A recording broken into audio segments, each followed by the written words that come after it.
Hey guys, welcome back to other new video. आपका स्वागत है सैंडविक लॉ चैनल पे।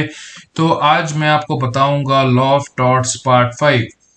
इस वीडियो के अंदर मैं आपको बताऊंगा विकारियस लायबिलिटी क्या होता है, उसमें relations between master and servant, principal and agent, और भी बहुत कुछ मैं आपको बताऊंगा इस वीडियो में। तो चलिए स्टार्ट करते हैं इस वीडियो को और देखते हैं कि मैं आपको क्या क्या बताऊंगा, विकास लायबिलिटी क्या होता है, सब हम लोग इस वीडियो में देखेंगे। तो और अगर आपने अब तक मेरे चैनल को सब्सक्राइब नहीं किया है तो सब्सक्राइब आप कर दो, ताकि आपको और भी law of torts related videos मिलते रहेंगे फॉर क्लैट 2021। तो चलिए स्टार्ट करते हैं आज की वीडियो को। तो सबसे पहले हम लोग जानेंगे कि विकारियस लायबिलिटी होता क्या है। As a general rule, a man is liable only for his own act, but there are certain circumstances in which a man or person is liable for the wrong committed by others. This is called vicarious liability, that is liability incurred for another. The most common instance is the liability of the master for the wrong committed by his servants. इसका मतलब क्या आता है? इसका मतलब ये आता है, जनरल रूल ये कहना चाह रहा है, अगर पहला लाइन मैं आपको बता दूं, ये जो पहला लाइन है, अ man is liable only for his own act. अगर कोई आदमी कोई सर्टेन रॉन्ग कमिट करता है, कोई गलत काम करता है, then that person is only liable for that act. But in certain circumstances, जहां पर ए ने, मान लीजिए सपोजिटली ए ने बी को अपॉइंट किया है कि तुम मेरा कुछ काम करोगे, अगर बी ने कुछ गड़बड़ किया, कुछ रॉन्ग कमिट किया, then A will be liable for that wrong. This is called vicarious liability, that is liability incurred for another. तो यहाँ पे the most common instance is the liability of the master for the wrong committed by servants. इसमें आपका servant particularly आपका या फिर specifically आपका वो घर में हाउसमेड सर्वेंट, उस सब को नहीं बोला जा रहा। सर्वेंट मतलब कोई भी हो सकता है, ड्राइवर भी हो सकता है, गार्डनर भी हो सकता है, etcetera. Examples: relationships where vicarious liability may arise are master, servant, principal and agent, guardian and ward and partners. Okay, अब मैं आपको बताऊंगा प्रिंसिपल एंड एजेंट के बारे में। Principal is the person who authorises another to act on his behalf, while the person who does the act so authorised is called the agent. ये चीज मैंने आपको डिस्कस किया है जब मैं एजेंसी पढ़ा रहा था इन लॉ ऑफ कॉन्ट्रैक्ट। अगर आपने वो वाला वीडियो नहीं देखा तो आप जाके देख लो, मैं उसका लिंक आई बटन में दे दूंगा। आपको समझ में आ जाएगा प्रिंसिपल एंड एजेंट का क्या रिलेशनशिप होता है। तभी मैं आपको यहाँ पर मैं आपको ब्रीफली बता देता हूँ। प्रिंसिपल वो आदमी होता है जो दूसरे को अपॉइंट करता है, हायर करता है कि वो आदमी प्रिंसिपल के बिहाफ में कुछ काम करेगा, थर्ड पार्टी से डील करेगा। ठीक है, तो इसको हम लोग कहते हैं प्रिंसिपल। और जो काम करेगा, थर्ड पार्टी से डीलिंग करेगा, उसको हम लोग कहते हैं agent. Principal is held liable for the acts of his agent. अगर एजेंट कोई गलत काम करता है, then principal will be held liable. The liability is based on the, और ये लायबिलिटी एक लैटिन मैक्सिम पे बेस्ड है। लैटिन मैक्सिम क्या है? Qui facit per alium facit per se. I am repeating, qui facit per alium facit per se. अगर आपको ये नोट डाउन करना, आप नोट डाउन कर सकते हो, क्योंकि ये इंपॉर्टेंट लीगल मैगजीन है। आपको लीगल मैगजीन में पूछा जा सकता है, लीगल एप्टीट्यूड क्वेश्चंस में आपको पूछा जा सकता है क्लैट 2021 में। जिसका मतलब ये आता है, he who acts through another acts for himself. Simple भाषा में अगर बताया जाए तो होता ये है कि it means that the principal is liable for the acts authorised by him and done by his agent. Agent मतलब प्रिंसिपल ने कोई एजेंट हायर किया है, एजेंट को ऑथराइज किया है कि तुमको कुछ सर्टेन काम करना है, और उस काम करने के दौरान अगर एजेंट कुछ गलत काम कर देता किसी को सफर हो, किसी को लॉस होता है, then the principal is liable for that. For the principal to be held liable, अगर प्रिंसिपल को लायबल होना है तो क्या नेसेसरी है? It is necessary that the act should have been authorised by the principal. ऐसा होना चाहिए, ऐसा जरूरी है कि जो एजेंट जो काम कर रहा है, वो काम प्रिंसिपल ने उसको बोला है करने को। अगर वो नहीं बोला है, then principal is not liable for that. The authority may be express or implied.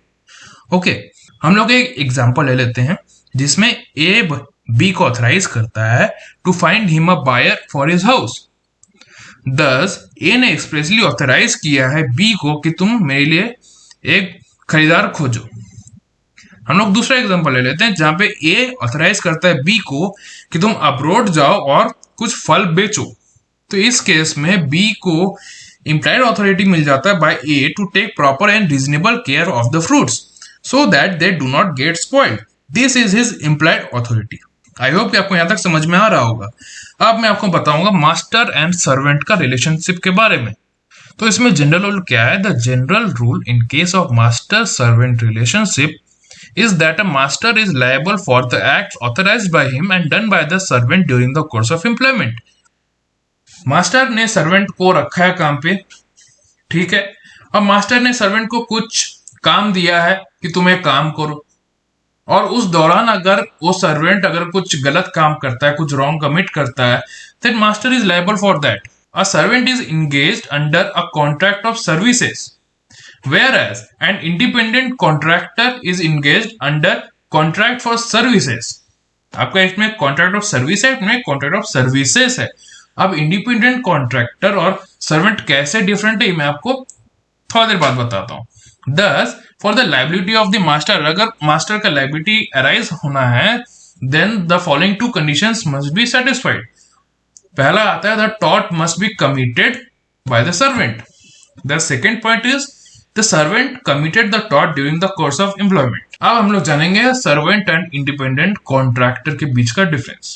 A servant is a person employed by another to do a work under the directions and control of the master. इसका मतलब आपका ये आता है कि master ने किसी एक आदमी को एम्प्लॉय किया है कि वो सर्टेन काम करेगा on the directions of the master. But an independent contractor is a person who is employed to do a certain task. Independent contractor भी है, कोई एक आदमी है, वो भी एम्प्लॉय किया गया है, उसको भी किसी ने एम्प्लॉय किया है, ओके, कि उसको सर्टेन टास्क करना है, सर्टेन जॉब करना है. But the master can not determine the way in which the job is to be done. Master ने इसको एम्प्लॉय किया है इंडिपेंडेंट कॉन्ट्रैक्टर को, पर इसमें मास्टर उसको डायरेक्शन या कंट्रोल नहीं कर सकता इंडिपेंडेंट कॉन्ट्रैक्टर को, जैसे कि वो सर्वेंट को करता था. The master is not liable for the acts done by the independent contractor. For example, your driver is a servant. आपका जो ड्राइवर है, गाड़ी का जो ड्राइवर है, वो आपका सर्वेंट है. जैसे कि आप उसको डायरेक्शंस देते हो कि कैसे आपको जाना है, कैसे गाड़ी चलाना है. बट आप किसी टैक्सी में आप कैब करते हो, उबेर, ओला, कुछ भी आप करते हो, तो वो लोग क्या होते हैं? इंडिपेंडेंट कॉन्ट्रैक्टर होते हैं. Okay, as he has been told to drive till, क्योंकि उन लोग को बोला जाता है कि जहां पे आपको छोड़ना है वहीं तक वो आपको ले जाएगा, और आप उन लोगों को ऑर्डर नहीं कर सकते कि कैसे गाड़ी चलाना है, उसको खुद का टैक्सी कैसे चलाना है, आप उसको ऑर्डर नहीं कर सकते. तो यही डिफरेंस है सर्वेंट एंड इंडिपेंडेंट कॉन्ट्रैक्टर का. आई होप कि आपको डिफरेंस समझ में आ गया होगा. अब हम लोग जानेंगे कोर्स ऑफ एम्प्लॉयमेंट हम लोग किसको कहते हैं. अब master can be held liable, कोई भी मास्टर लायबल ठहराया जाएगा for the act of his servant only if the act is done under the course of employment. Course of employment का मतलब आपका ये आता है कि सर्वेंट कोई काम कर रहा है, जब सर्वेंट एम्प्लॉयड है उस दौरान, सब सिंपल वर्ड्स में आपको बता दे रहा हूं, मास्टर ने सर्वेंट को एम्प्लॉय किया कुछ काम करने के लिए. मान लीजिए कुछ फल डिलीवरी करना, फ्रूट्स को डिलीवर करना है, तो फ्रूट डिलीवरी करने के दौरान कुछ अगर रॉन्ग कमिट करता है, वो जो पीरियड है उसको हम लोग कहते हैं course of employment. An act falls under the course of employment if it is authorized by the master. Second, it is wrongful mode of doing an authorized act. This means that the master can be held liable even for those acts which he has not authorized as long as the act is done in furtherance of the act authorized by the master. इसका मतलब आता है अगर servant ने अपने course of employment के दौरान अगर कोई रॉन्ग कमिट किया, then that master is held liable.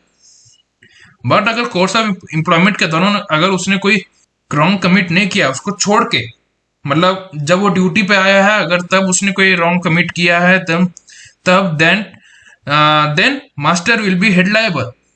But duty off है उसका, ऑफ ड्यूटी है, ऑन ड्यूटी नहीं है, ऑफ ड्यूटी है, ठीक है, वहां पे अगर वो कुछ गलत काम करता है, then that master will not be held liable for his act. अब हम लोग पढ़ेंगे dishonest and criminal acts.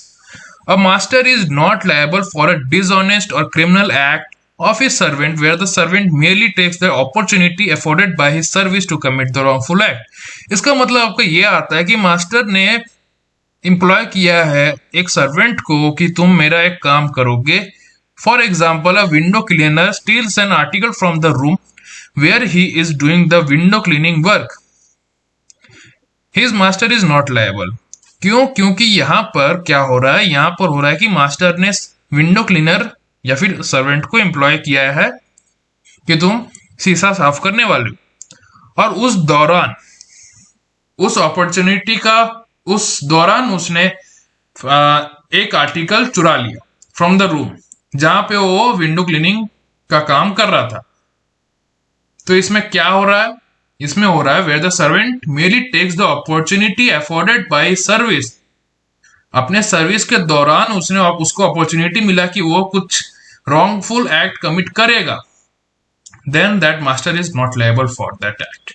Similarly, when a servant assaults another when he meets in the course of his work, अगर कोई सर्वेंट किसी और को assault करता है, assault करना क्या होता है मैं आपको प्रीवियस वीडियोस में बता चुका हूं। अगर आपने वाला वीडियो नहीं देखा है आप जाके देख लो, आपको समझ में आ जाएगा। whom he meets in the course of his work, जिसको वो मिलता है अपने काम के दौरान, out of personal vendetta, and the assault has no relation to the master's work, the master is not liable. But if the wrongful act is done for the benefit of the master and while doing his business, the master is liable. इसका मतलब आपका ये आता है कि master ने कुछ servant को बोला कि तुमको ये काम करना है, सर्टेन काम करना है, सर्टेन टास्क, और उस टास्क करने से बेनिफिट किसको हो रहा है? मास्टर को हो रहा है। उस रॉन्गफुल एक्ट करने से मास्टर को बेनिफिट हो रहा है, then that master is liable for that wrongful act. I hope कि आपको आज का वीडियो इंटरेस्टिंग लगा होगा, इंफॉर्मेटिव लगा होगा, अच्छा लगा होगा। तो लाइक कीजिए, शेयर कीजिए, सब्सक्राइब करना मत भूलिए। और अगर कोई डाउट आता है, प्रॉब्लम होता है समझने में, तो आप कमेंट सेक्शन आपके लिए ओपन है, कमेंट का आप कर सकते हो। तब तक के लिए बने रहिए मेरे साथ।